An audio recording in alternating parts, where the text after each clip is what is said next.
Baiklah, saya akan memberitahu apa itu bahasa tubuh kinesik.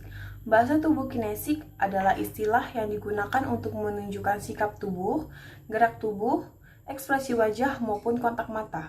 Setiap anggota tubuh seperti kepala, wajah, tangan, kaki, dan seluruh anggota tubuh dapat digunakan sebagai isyarat simbolik. Terima kasih. Isyarat tangan merupakan bahasa yang mengombinasikan bentuk tangan, orientasi, gerak tangan, lengan, dan tubuh, serta ekspresi wajah untuk mengungkapkan pikiran mereka. Tapi ternyata artinya bisa berbeda di beberapa negara. Isyarat yang sering kita gunakan untuk bisa diartikan tidak sopan atau bentuk penghinaan.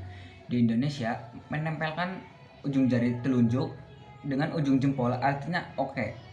Hal ini biasanya dilakukan saat kita ingin mengatakan oke, tapi mulut kita penuh dengan makanan.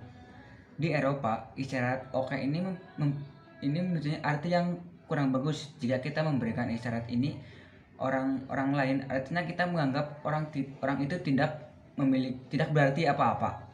Ya, gerakan kepala di berbagai negara adalah isyarat ya, isyarat untuk biasanya untuk gerakan kepala seperti di Bulgaria untuk isyarat untuk tidak menyetujui itu dengan cara mengangkat kepala seperti ini, dan untuk mengiyakan dengan cara menggelengkan kepala. Ya, itu sangat berbeda sekali dengan di Indonesia, yang di Indonesia untuk mengiyakan dengan cara mengangkat kepala seperti ini, dan untuk tidak menyetujui itu cara mengelengkan. Dan itu juga hampir berbeda dengan di India. Di India untuk isyarat terima kasih atau mengiyakan dengan cara menggelengkan kepala atau memutar kepala itu seperti ini, atau memutar, ya saya nggak bisa ya, seperti itu ya, itu saja. Postur tubuh. Postur tubuh sering bersifat simbolik. Mengapa? Karena postur tubuh tertentu sering diasosiasikan sebagai status sosial dan keagamaan. Contohnya, seorang rakyat tidak boleh berdiri atau duduk lebih tinggi dari rajanya. Misal contoh, kita bertamu. Kita bertamu itu duduknya harus kaki di bawah dan badan tegak. Itu menandakan kalau kita sedang bertamu dan sopan. Karena postur tubuh juga mempengaruhi citra diri kita. Jadi, dengan seseorang melihat postur atau cara duduk kita atau cara berjalan kita, maka mereka dapat menilai jati diri kita yang sesungguhnya hanya dengan melihat postur tubuh. Sekian dan terima kasih. Ekspresi wajah merupakan perilaku nonverbal yang mengekspresikan keadaan emosional seseorang. Seperti saat seseorang sedang cemberut dapat diartikan orang tersebut sedang kesal, atau saat orang mengerutkan kedua alisnya dapat diartikan orang tersebut sedang bingung. Bisa juga diartikan sebagai orang tersebut sedang marah.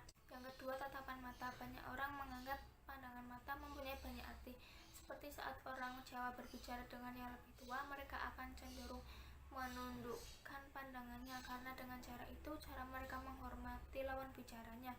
Tetapi saat orang Batak berbicara, mereka akan cenderung menatap lawan bicaranya karena dengan cara itu cara mereka menghormati lawan bicaranya. Sentuhan termasuk pesan nonverbal non-visual. Sentuhan juga dapat menyebabkan suatu perasaan pada sang penerima sentuhan, baik positif maupun negatif. Alat penerima sentuhan adalah kulit. Jadi kulit ini mampu membedakan berbagai emosi yang disampaikan oleh penerima sentuhan atau yang memberikan sentuhan.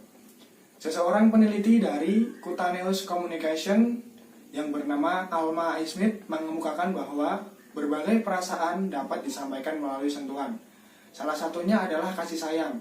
Sebagai contoh misalnya, seorang ibu yang mengusap kepala anaknya di saat sedang menasihati anaknya. Selanjutnya adalah kategori sentuhan menurut Haslin. Yang pertama adalah fungsi profesional. yaitu sentuhan ini lebih bersifat dingin dan berorientasi ke bisnis. Misalnya pelayan toko membantu pelanggan memilih barang yang ingin dibelinya. Yang kedua adalah sosial sopan. Perilaku dalam situasi ini lebih mengarah pada aturan dan praktik sosial yang berlaku. Misalnya, berjabat tangan dengan teman, ataupun mencium tangan kedua orang tua. Yang ketiga adalah persahabatan dan kehangatan. Ini meliputi setiap sentuhan yang menandakan hubungan yang akrab. Misalnya, dua orang sahabat yang bertemu setelah sekian lama tidak bertemu, dan akhirnya mereka saling merangkul satu sama lain dan berpelukan. Keempat adalah cinta keintiman. Ini merujuk pada sistem sentuhan yang menyatakan keterikatan emosional atau ketertarikan, misalnya mencium pipi kedua orang tua dengan lembut, atau bisa juga dengan pasangan kita. Yang kelima adalah rangsangan seksual. Ini berkaitan erat dengan kategori sebelumnya, hanya saja ini motifnya lebih bersifat seksual. Para bahasa memiliki dua komponen.